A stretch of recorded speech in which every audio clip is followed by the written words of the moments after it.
Então, ergonomia ou fatores humanos, a gente usa isso como sinônimo, né? É a disciplina científica que vai cuidar, que vai compreender a relação entre um operador, um trabalhador, uma trabalhadora, com o contexto de trabalho que ela está exercendo a sua atividade. Seja na interface com as máquinas, com as regras intangíveis, como, por exemplo, as regras para organizar o trabalho, por exemplo, hora extra, né?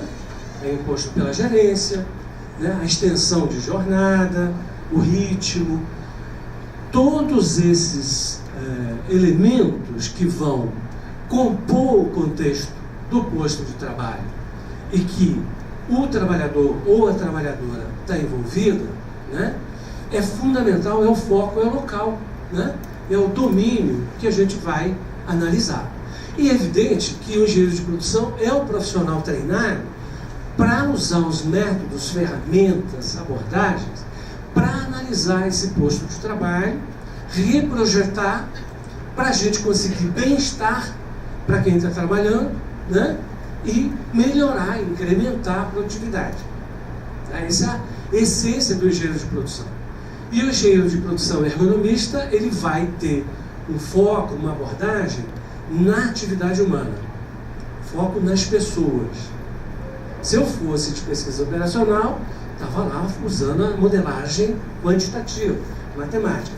No nosso caso, essa abordagem que eu vou falar aqui hoje, ela começa com a gente tentando entender qual é o problema.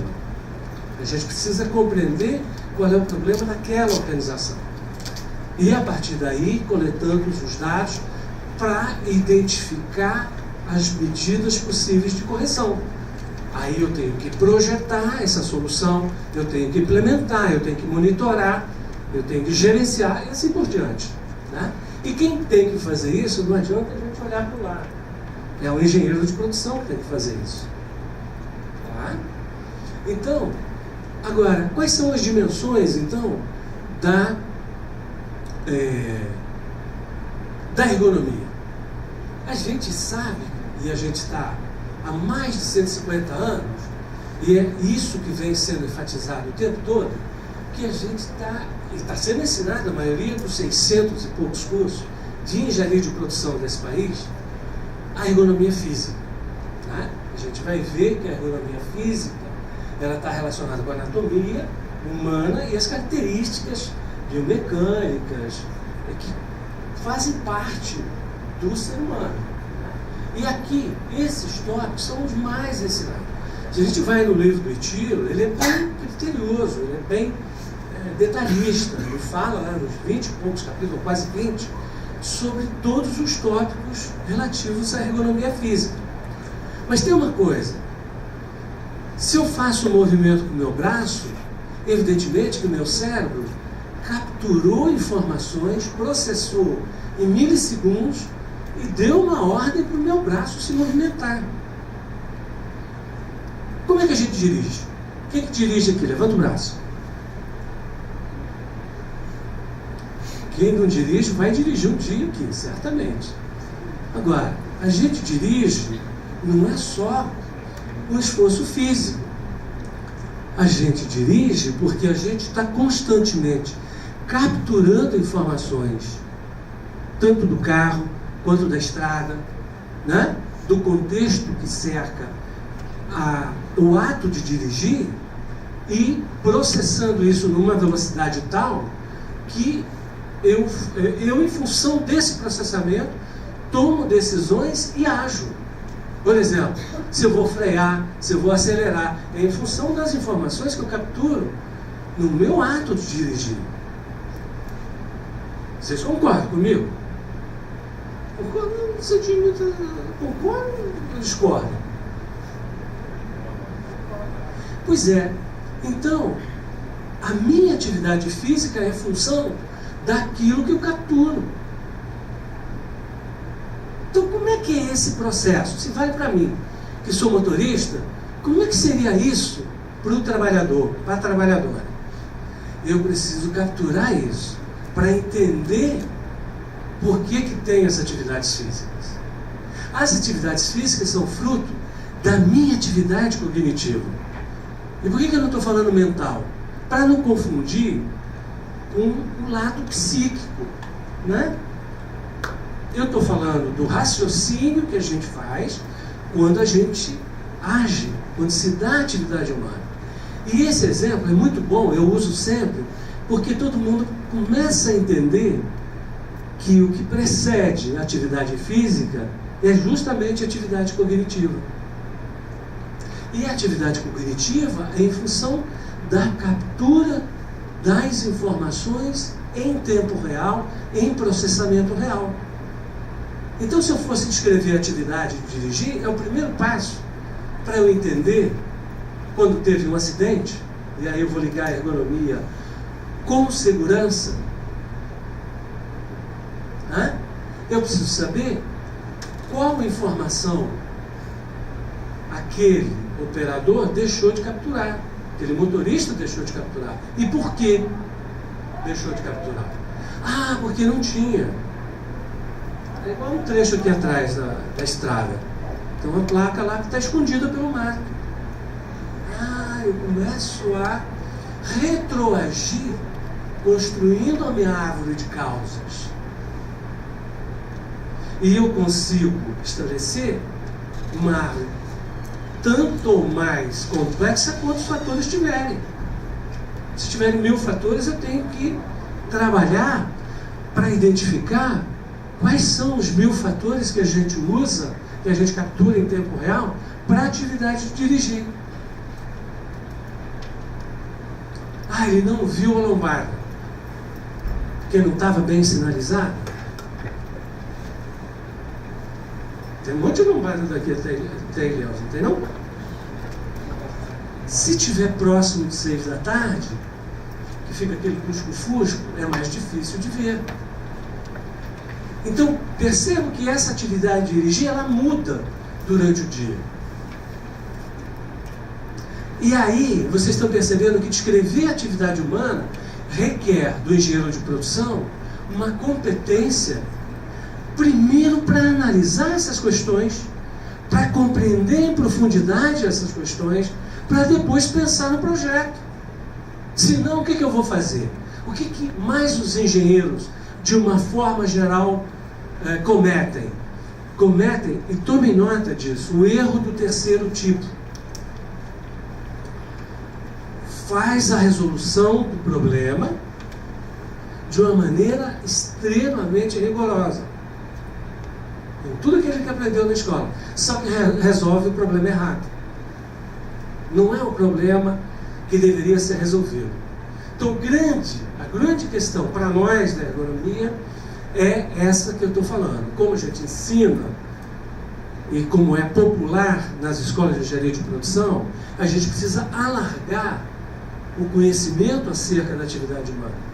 A atividade humana não é só a mão direita e a mão esquerda, como diz o livro do Bardes. Atenção. Quando o livro do Taylor foi feito, em 1890, é claro que o Taylor ele nem tinha ainda os resultados da pesquisa de ergonomia cognitiva. Tá? E aí?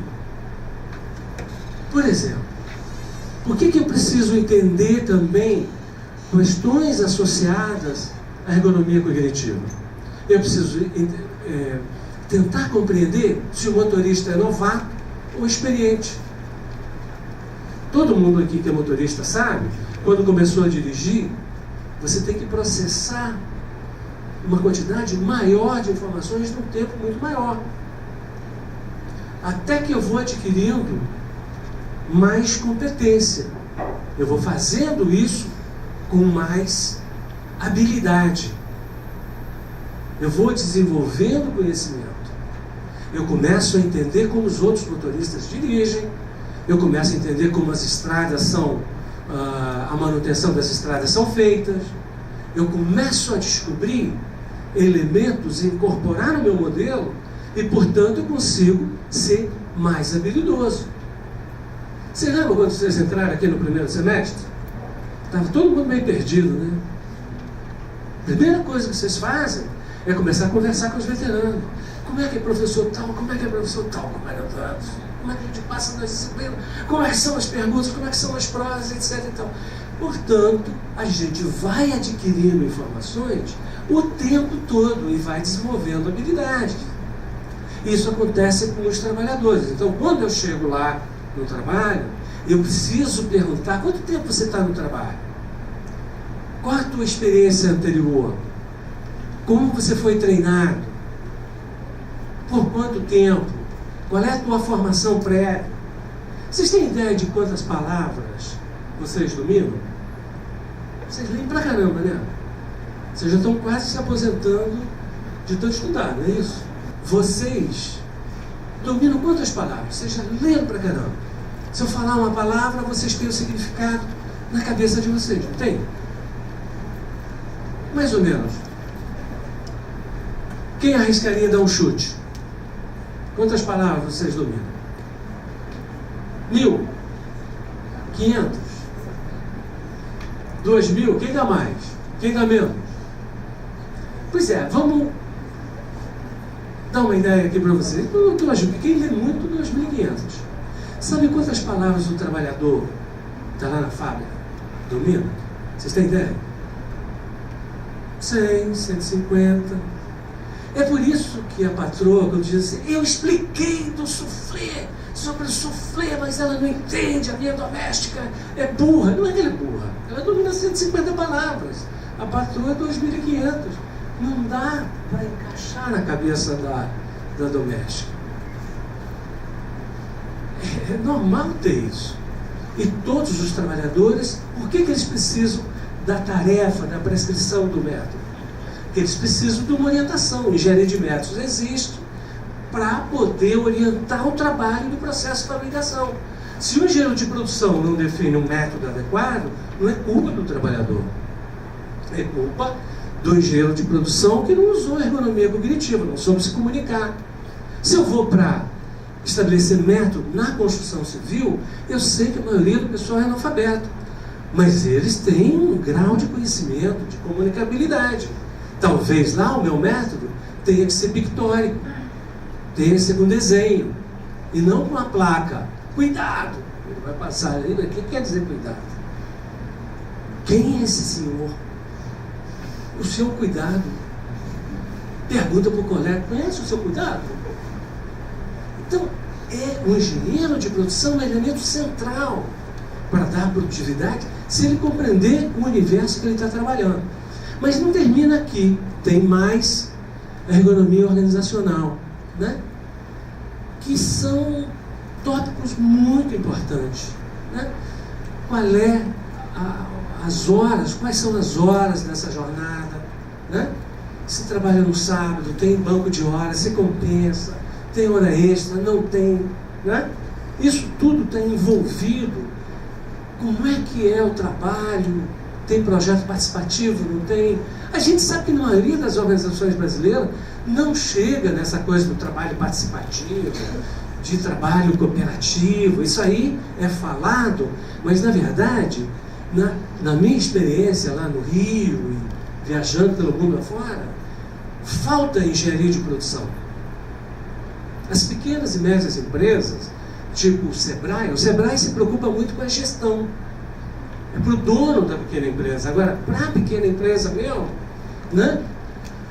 Está tudo para ser feito. Precisa de engenharia de produção, precisa de ergonomia. Você vai numa pequena serralheria, está tudo no chão. Está todo mundo tendo que pegar o material no chão.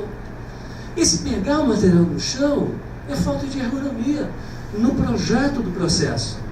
Toda vez que o trabalhador está se inclinando para pegar o material no chão, é como se o dono estivesse rasgando dinheiro. A falta de ergonomia é um custo a mais para o dono da empresa. E além de ser um custo a mais, significa o quê? Quando eu fico fazendo isso aqui, sem necessariamente fazer, o que vai acontecer comigo no final do dia? Hein? Além de dor nas costas, o que mais que acontece? Oi? Alguém falou aí? Esforço físico. Agora, isso é na segunda-feira. Quando chega sexta, está com acúmulo. Quando chega dali 12 meses, vai acumulando. Né? É uma curva crescente. Pois é, isso vocês têm que medir na hora que forem mostrar para o dono da empresa que ele tem que, né, modificar o processo de produção. Isso quem faz é o engenheiro de produção. Então, na verdade, o engenheiro de produção precisa integrar pelo menos essas 3 dimensões. E a melhor forma de fazer isso é seguir essa metodologia. Tem um livro que chama Compreender o Trabalho para Transformá-lo. Se a gente não compreende a atividade humana em qualquer organização, seja um hospital, seja uma cooperativa, seja no campo, no comércio, na indústria, eu não vou projetar a solução adequada. Por que eu não vou? Porque se a gente não vivenciar o problema, quando você chega no médico, todo mundo já foi no médico aqui, não foi? Pelo menos uma vez. O que o médico faz? O que ele pergunta para vocês?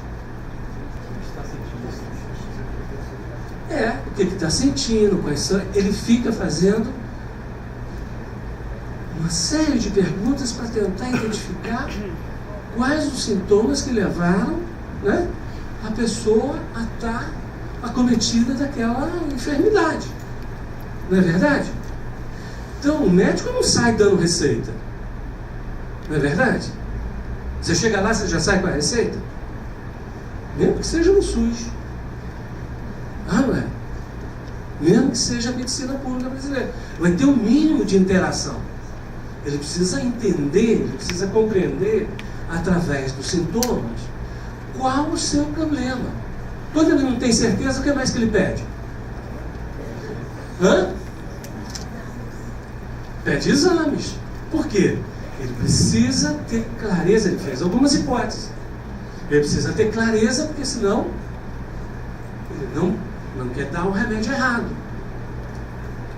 E agora o médico, ele tem desde o 2º ano uma disciplina que chama propedêutica, que é para interagir com qualquer tipo de paciente, mesmo aqueles que têm 150 palavras, né?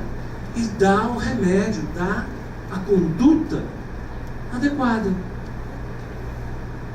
Então o médico passa pelo internato, passa pela residência, depois que vai ser médico.